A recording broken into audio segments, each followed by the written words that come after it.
반갑습니다. 12월 4일 토요일 큐티 스케치 시간입니다. 오늘 본문은 디모데후서 2장 14절로 19절까지의 말씀입니다. 오늘 본문이 이렇게 시작합니다. 너는 그들로 이 일을 기억하게 하여 말 다툼을 하지 말라고 하나님 앞에서 엄히 명하라. 이는 유익이 하나도 없고 도리어 듣는 자들을 망하게 함이라. 계속되는 바울의 권면입니다. 디모데를 향한 권면. 그 권면이 이어지고 있는데요. 그들로 이 일을 기억하게 하여 말다툼을 하지 말라고 명하라. 이 일을 기억하라. 이 일은 뭡니까?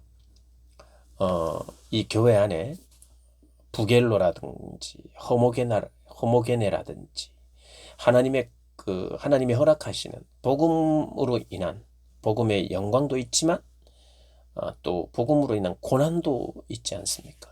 고난. 그 고난을 피하기 위해서 인내하지 못하고 피하기 위해서 신앙적인 내용들을 부분적으로 믿고 또 부인하는 그런 일들이 있었어요. 그것을 피한 사람들이 바로 그 앞에 나오는 1장에 나오는 부겔로, 허모게네 같은 사람입니다. 이제 그들을 중심으로 한 고난을 피하고자 하는 사람들. 그런 사람들과 그런 일로 그 일을 기억하고 말다툼을 하지 말라. 그들이 이제 계속해서 결국 싸운다는 게 의견이 서로 다르고 성경을 해석하는 게 다르고 성경을 잘못 믿으니 그게 이제 거짓된 가르침이고 이단 아니겠습니까? 그 싸움이 일어난다는 거예요. 말싸움이. 근데 이제 말다툼을 하지 말라. 그게 맞다, 뭐 틀리다 이런 얘기해 봐야 아무 유익이 없다는 거예요. 도리어 듣는 자들을 망하게 한다는 거예요. 그래서 필요 이상의 논쟁들, 그것이 비록 진리에 관한 내세워야 되는 것이고 그 끝까지 수호하고 주장해야 되는 것인데 말다툼으로만 계속해서 진행된다면 그 말다툼 하지 말라는 거예요. 그 진리를 포기하는 뜻이 아니라 그로 인해서 오히려 듣는 자들을 망하게 한다는 거예요. 분별해야 되죠. 분별. 어디까지 이 교리적인 것에 교리를 수호하기 위해서 변론을 하고 논쟁을 할 것인지, 논쟁을 위한 논쟁이 계속되면 그냥 스탑하라는 거예요. 그러나 진리를 붙들고 그 일을 기억하고 단호하게 대처하라는 겁니다. 그러면서 15절에 중요한 말을 합니다. 너 자신을 하나님 앞에 드리기를 힘쓰라. 때로는요, 논쟁을 통해서 이 진리를 수호하기 위해서 논쟁을 계속하는 것, 논쟁을 하는 것도 하나님께 자신을 드리는 것이에요. 그런데 그 논쟁하느라 다른 일을 못하고 있을 수 있다. 어떤 일이냐면 하나님의 말씀을 옳게 분별하는 것. 늘 그 말씀을 분별하는 것.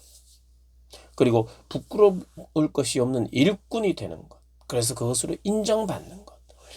그런 것으로 자신을 하나님께 드려야 된다는 거예요. 그렇게 사람 앞에서 그 논쟁을 이기기 위한 어떠한 것으로 계속 나가서는 오히려 그것을 듣는 성도들이나 교인들에게 오히려 안 좋은 영향이 있다는 거예요. 적당히 하고 멈추고 그 말씀을 분별하고 부끄러울 것이 없는 일꾼으로 세워지고 그래서 그 말씀을 깨닫고 전하고 말씀대로 사는 그러한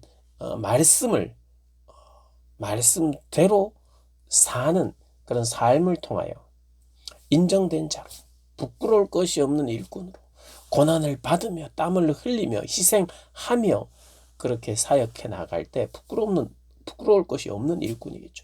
부끄러울 것이 있는 일꾼은 뭡니까? 고난을 피하려고 하는 사람. 그게 이 주제가 디모데 후서의 주제는 복음에 합당한 복음을 위하여 고난을 받으라 이 말입니다. 충성하라. 이게 주제예요. 그러니 고난을 받지 않고 고난을 피하려 하는 것 그것이 무너뜨리는 것이다. 그것이 악성 종량이 된다는 거예요. 16절에는 망령되고 헛된 말을 버리라. 고난을 피하기 위한 핑계들 그걸 헛된 말이고 망령된 말입니다. 오늘 본문에서는 그래요. 그러니 주제가 고난이에요. 고난을 피하느냐, 고난을 감당하느냐. 고난을 피하려고 하는 사람들의 모든 소리들은 망령되고 헛된 말이. 그 말을 버리라. 그들은 경건하지 아니하며 점점 나아가고 그들의 말은 자꾸 말하도록 하고 계속해서 말이 왔다 갔다 하면 그것은 악성 종양이 퍼져나간 것 같아서 그 중에 후네메오와 빌레도가 있다. 이런 이야기를 합니다. 그것에 앞장서는 사람들. 그래서 악성 종양을 퍼뜨리는 사람들. 지금 이 성경이 이야기하는 것 같은데 그것이 논쟁과 분쟁으로 계속해서 있을 때 악성 종양이 된다는 거예요.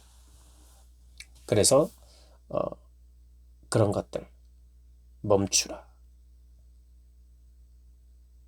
그러면 어떻게 그런 악성 종양이 퍼져나가는 것을 멈추느냐?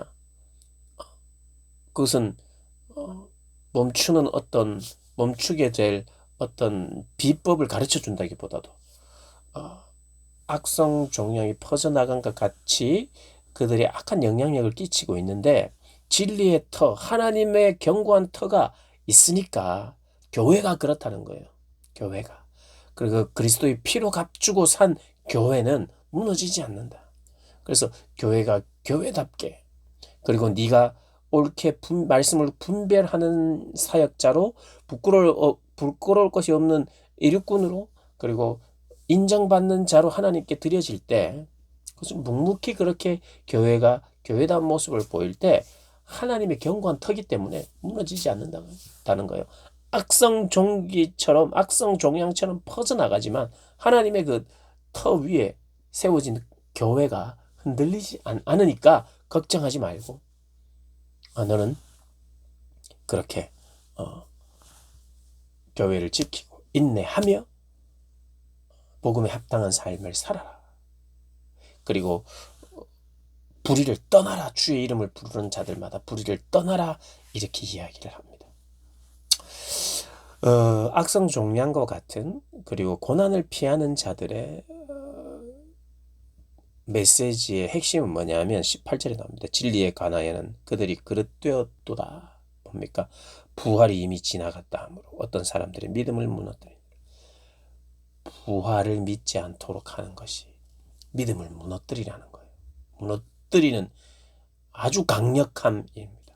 예수의 부활을 붙들고 예수의 부활이 기독교의 생명인 것을 모르도록 흐릿하게 만드는 게 결국에는 기독교인의 믿음을 다 무너뜨리는 것이라고 이야기를 합니다. 그리스도의 부활, 예수의 부활. 그 부활이 없으면 믿는 자들이 이 땅을 사는 사람들 중에 가장 불쌍한 사람이라고 사도 바울이 이야기했죠. 고린도후서에서. 자기의 목숨을 바쳐서 복음 사역하는 이유가 그리스도의 부활 때문에 다시 오실 그분 때문인데 부활을 간과하고 부활을 넘어가도록 하는 이것이 교회를 무너뜨리고 망령되고 헛된 말을 하게 하고 고난을 감수하지 않으려고 하고 그런 시초를 제공한다라는 것입니다.